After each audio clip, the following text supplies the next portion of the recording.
The easiest way to answer the question about the original Airwave pedestal seat post, it came with my Stabicraft 2500, is to just show you. This is the original platform. This is from a 2019 boat, so this may be a little bit dated design. But essentially, the way this operates is there's an air bladder inside the pivoting platform.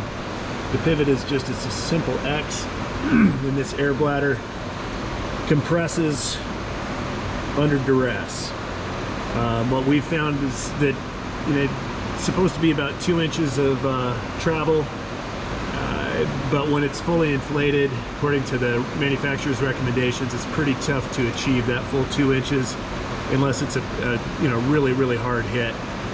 Now, the one nice thing about this is that it's a very space-saving platform, so it does not take up hardly any space at all.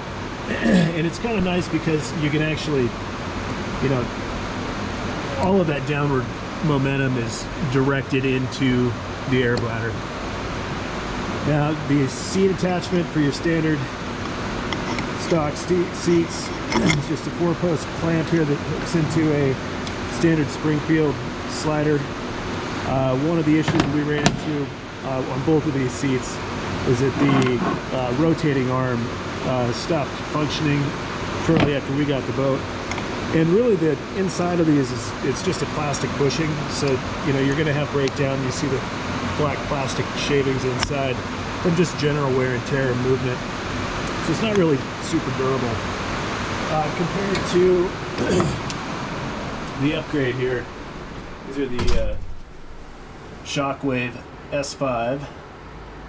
It's a platform also using air. However, this is basically the same type of air suspension. It's a Fox shock. Same thing you would see in a mountain bike with 4 to 5 inches of rear travel. So this is a technology that's fairly proven in other industries, other sports, but placed on a fairly burly platform. So one of the issues that I ran into with the refitting of this in my boat is that the platforms are 13 3/4 inches. At least the distance that you have available to you is about 13 3/4 inches long by about 11 inches wide.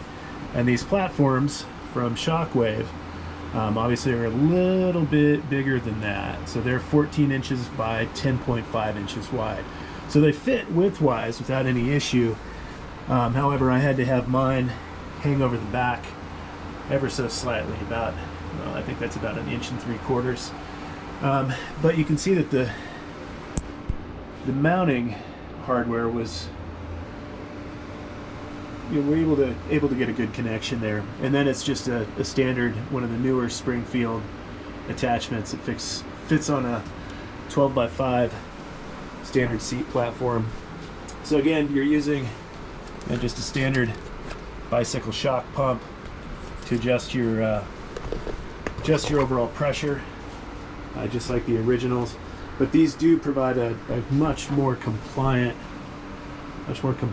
ride versus the originals, and they're giving you 4 full inches of travel as opposed to at max 2 in the those Airwaves. But realistically, we were looking at more like 1 inch of travel that was fully functional. So just my 2 cents. It's the upgrade that I chose to put in this boat. We'll say that it was very difficult to get a hold of the folks at Shockwave. I ended up buying these off of an eBay vendor in Eastern Canada. For some reason, it was easier to do it through eBay than it was to buy from the company itself. But love the seats. Can't wait to use them this season.